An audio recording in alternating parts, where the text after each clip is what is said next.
go on to the second race of the Superkarts. A quick wave there from Lee Harpham, starting there on pole position, and alongside him is the two karts of Liam Morley, the winner earlier on today. And as Liam said, it's nice to get back onto the top step of the podium, and then we work our way back to the second row of the grid. Got the 87 of Jack Tritton. So the grid positions for this second race based on the driver's fastest lap from the earlier race. So we've got Harpham and Morley on the front row. We've got the 84 of Matt Robinson, Jack Tritton on row 2, away from Matt Robinson. And we go back to row 3 and the 24 kart of Tom Rushforth, the Spider chassis, actually first driven by Tom at the previous round at Snetterton, so a new chassis for him, and seems to be going quite well towards the tail end of the season. Alongside Tom Rushforth was the 8 kart of Andy Gulliford, and then heading row 4, the Parker Motorsport driver, that's the 29 kart of Tom Hatfield. Tom quite happy with things at the moment, stepping out of his kart, but 29 of Tom Hatfield. Alongside Tom is the 55 kart of Ross Withrow. Ross we saw spin at Old Hall in that earlier race, but no major damage done, and the 55 kart of Ross Withrow takes up a slot on row 4. Row 5 we've got the 42 kart of Tom Riley and 3 of Carl Hume. Row 6 we see the first of the monos, and that's the 101 of Lee Plain. Picked up maximum points in that earlier race, and Lee heads up row 6, joined by the 15 kart of Luke Clemson, who watching the footage back, escaped a fairly big scare coming into a Lodge corner, but kept it all together, and Luke Clemson takes up a spot on row 6. Row 7 is the 9 kart of Paul Von Gerard, and he's joined by the S1 of Paul Platt. Row 8, the 72 kart of Richard Jewett, and the 56 of Michael Goff. Row 9, 49 Michael Parr, and the 35 kart of Samantha Hempshall. Samantha also got caught up in that first corner incident, but managed to get the kart back on track and completed the race, albeit I think it was down in 10th place in class, so losing valuable points in the series. Row 10, the 107 of Aaron Powell, and the 36 of Tom Baldwin. Row 11, the 50 of John Busby, and the 132 of Jordan Bailey. Row 12, 161 Richard Connick, and 74 of Will Lawrence. So even though Will threw the kart into the kitty litter at Lodge Corner, obviously his lap time was quick enough to get him a spot on row 12. Row 13, 92 Ben Arden. Ben also had issues in that earlier race. And he's joined by first the 450s, that's the 26 kart of Ronan McClintock. Row 14, 59, another of the 450s, that's Nick Flint, and he's joined by the 115 of Mark Radford. Row 15, 95 Daniel Lanson, and 62 of Andy Powell. Row 16, the 12 of Kevin Ridley, and the 147 of Chris Balderson. Row 17, the 66 of John Faulkner. Unfortunately, John had a spin in that earlier race, but no damage done, and John will be back out on the circuit for this one. And he's joined by the 143 of John Reeder. John dropped out in the earlier race when the cylinder head came loose, and consequently there was a lot of water got sucked into the crankcases, so certainly trying to fire the engine up earlier on in the paddock, it didn't sound particularly brilliant, so we may not see the 143 of John Reeder in this one. And the 18th final row, 47 of Aaron Mail, and the 81 of Ian Challoner. With a dry track, obviously all the karts now on slick tyres for this one. Obviously it's a case of adjusting the tyre pressures accordingly as to what will give them the maximum grid potential. And the kart's being pushed out behind the safety car to start their rolling lap. So as it stands in the championship, well, let's say the Division 1 category already confirmed for the GP karts of Lee Harpham, and the 87 Jack Tritton confirmed in second place. But now in third place, after that win earlier on, Liam Morley has moved up to third place on 218 points, and he's 9 points ahead of 24 karts of Tom Rashford. Fifth is 3 karts on Carl Hume on 195, and sixth is Andy Galliford on 170. But the championship that's keeping everybody's attention at the moment is the Mono Championship. Drop scores will be starting to come into play in this race, but to keep it simple at the moment, Paul Platt and 336 leads the lead plane by 7 points coming into this race. So all to play for with these final 2 races to go. Samantha Hempshall dropped down to 3rd place on 308, so it's between those 3 drivers as to who is going to lift the Mono Championship. 4th is the 107 of Aaron Powell on 266, and 5th is the 49 kart of Michael Parr on 226. 450s still to be decided between Ronan McClintock and Nick Flint, but the 26 kart of Ronan McClintock 241 points at the moment, and Nick Flint 222. Not a very good start for the number 9 driver of Paul von Gerard. He came off onto the grass at Cascades, which was not the best start for the second race of the afternoon for the Superkarts, but he's back on. I think he'll have to therefore start at the very back of this brilliantly large grid. We've got 36 karts all coming through Neckarberg now. Yeah, I can see the pictures on the screen, James. It's nice to see that they've actually got a nice dry track around there as well. I'm not sure as they come up to Druids, obviously with the trees overhanging that part of the circuit, but looking on the screens, it looks as if it's nice and dry through Druids. Not well, it can be a very scary corner, that one. It's actually raining down here, and so just to warn all the drivers, we've got the yellow and red slippery surface flag out, as if they've still got that flag out just in case. Right, okay. They weren't aware it was raining. It's very light rain, but they are just being warned. A driver's worst nightmare when it's just a little bit of drizzle. In fact, there's a few people in the pit lane putting their arms up and looking up to the skies. And Tom Hatfield did have a bit of a problem in the dummy grid area, and will be starting from the pit lane. Now, lights are still on the safety car, and we are going around for a second lap, and obviously this is because we haven't had a race in dry conditions, so it's a case of trying to get some more heat into the tyres on this second warming up.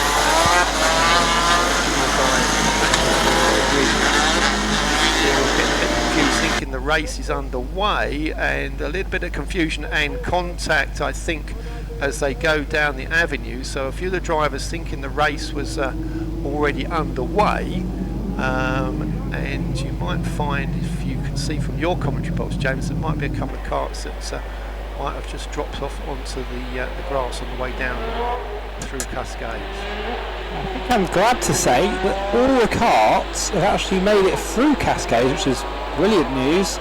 There were a few that seemed to think they could overtake, but they then thought they were suddenly the better of it, and they decided to start to weave and warm their tyres up all of a sudden, realising that they weren't meant to overtake. Well, the trouble is, obviously, the safety car in the front, and obviously if you're on the back 2 or 3 rows, you're not necessarily going to be able to see the car in the distance, but I think common sense would say that if everyone's going at racing speed, then it's on, but everyone treating a bit of respect to these conditions. And usually the drivers, something that's been done in the past is that when they're going round on a second lap, they do tend to put their arm in the air and do a circling motion just to indicate to the guys behind, hang on, we're not starting, we've still got another lap, so just don't do anything stupid. It's probably a very different position to drive in as well, a lot lower down, so probably much harder to see that safety car if you're further down the grid. Exactly, so we can see the cars going through the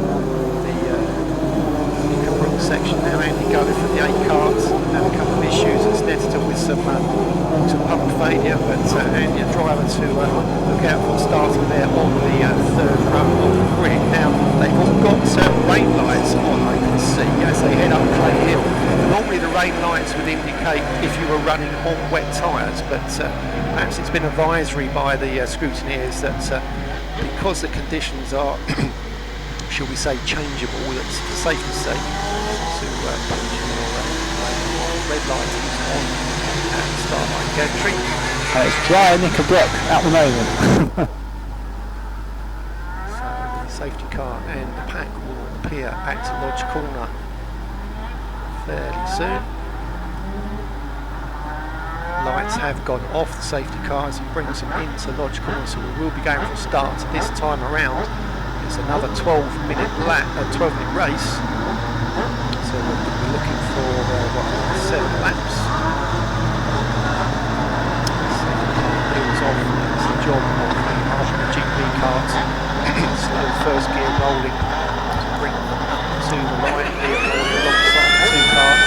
Lights are out, and we are going racing. Matt Robinson with a fantastic start from the second row, and it's Robinson that's got the inside line, but and Lee Harpham tries to make it 3 abreast, and there's a little bit of a squirrely moment for Lee Harpham, but starting to see no contact, and it's the 84 cart of Matt Robinson that leads the way. There are several carts that have gone off on the outside of, well actually one cart has been stranded on the outside of Old Hall, but down to you, James. Yeah, that 84 car of Matt Robinson looks like he might have even taken the overall lead going through Cascades. I think 84 of Matt Robinson now leads the race, with very close in behind him Lee Harpham and Liam Morley very much right, with the number 84 of Matt Robinson as they go through the Shell's hairpin for the first time. And yes, it does look like Matt Robinson has taken the lead. Then we have Liam Morley and Lee Harpham in the top 4 still. There is a cart, I think it might be Jack Tritton, who's also overtaken Harpham and Morley. It's very close indeed between the leading 4 as they now come back down into Knickerbrook. It is 84 that leads from in second position. We have Lee Harpham. Third is Liam Morley. Fourth then is the number 8 car of Griffith, and then we go to 5th position, which is the 87 car of Jack Tritton, who's moving 4th to 5th. And that's the leading 5 as they go up Clay Hill. So it is at this stage Lee Harpham who has to lead, Matt Robinson who's 2nd, Liam Morley who is 3rd, Andy Gifford who is 4th, and Jack Tritton who is 5th. Last time I saw them. Okay, well it's Robinson that leads into Lodge, followed by Harpham and Morley. That's your top 3. I did notice that Ross Witherow had gone straight on at Knickerbrook chicane, but here come the 3 leaders, and Harpham looking up the inside as they go into, and gets it a bit sort of sideways against Old Hall, but Matt Robinson still holds on to that lead from the GP car of Lee Harpham. Then it's Liam Morley still there in 3rd place. Those 3 have broken clear of the 8 cart of Andy Galliford, and I can see Ross Witherow still there, but I think he did go through the chicane, but and the problem for Andy Galliford, the 8 cart slowing up as they go down towards Island Bend, but it's now Harpham up into the lead from Robinson as they go through Shell Oils for this second time. We have yellow flags at Cascades, can't quite see why, but I think a cart has gone off somewhere at Cascades. A cart in the mid-division seems to have gone off and gone wide. I can't see which one it is. We've meanwhile got the 8 of Griffith, who's also very slow, or might even come to a halt at Island Bend. The leaders are back here. We have Lee Harpham at Knickerbrook with the lead. Hot on his heels is Matt Robinson in the 84 of the orange. Then comes Liam Morley in 3rd, and Troy are ahead of the rest of the field. 4th is the 55 card of Ross Witherow, and he's being challenged all the time by, I think, Tom Hatfield in the 29 as they go up Clay Hill. But the leader continues to Matt Robinson in the 84, chased all the time by Lee Harpham, and Liam Morley's hot on that pair's heels too. Yeah, it was the 87 of Jack Tritton that was keeping Ross Witherow a little bit busy as they went through Druids and under the Warwick Bridge. But here come the leaders again to complete 2 laps, and Harpham extending his lead, and Morley now up into 2nd place ahead of Matt Robinson. But Morley, well actually the timing screen hasn't picked up Liam Morley yet. It's not showing his track. Meanwhile, number 49 Michael Parr, the yellow cart, does seem to be having some troubles. It's going very slowly indeed, and now it seems to have pulled off going up Clay Hill. And the 132 of the 132 has just gone straight into the barriers going up Clay Hill. So yeah, the 132 looks like he's quite seriously damaged at the front. That won't be going any further, I'm afraid. Yeah, Jordan Bailey out of the car, but I don't think it's a car that's a bit damaged on the front end. But certainly the driver's safely out, but it's still Harpham that's leading the way with Morley and Robinson far behind in second and third. Yeah, and he's got quite a good lead now, Harpham. Morley in second position, and Robinson overcooks it ever so slightly, gets a real slide out of Nicker Brook, but he's managed to get things moving again in third position. But we go to a red flag, so a red flag has been declared.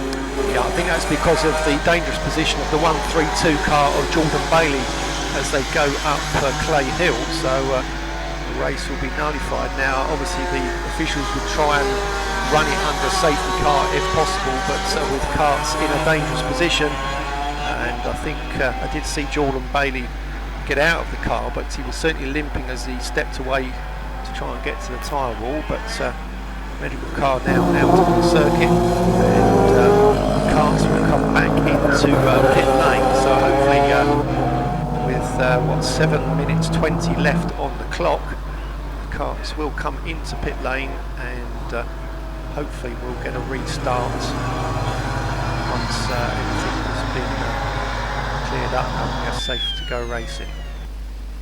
I must think, while we've got a quiet moment, Dave Harvey of Harvey Motorsports, he's stumped up some of the sponsorship money this weekend to actually pay for the live streaming, which is expertly done as usual by Barry Welch and his Digitech TV team.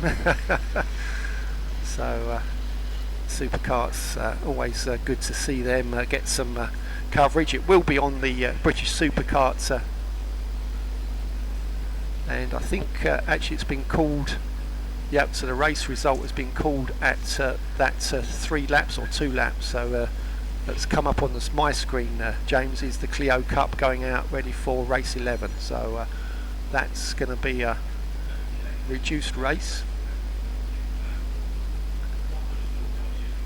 and the Superkarts will hopefully be out again for their third race at 6:05.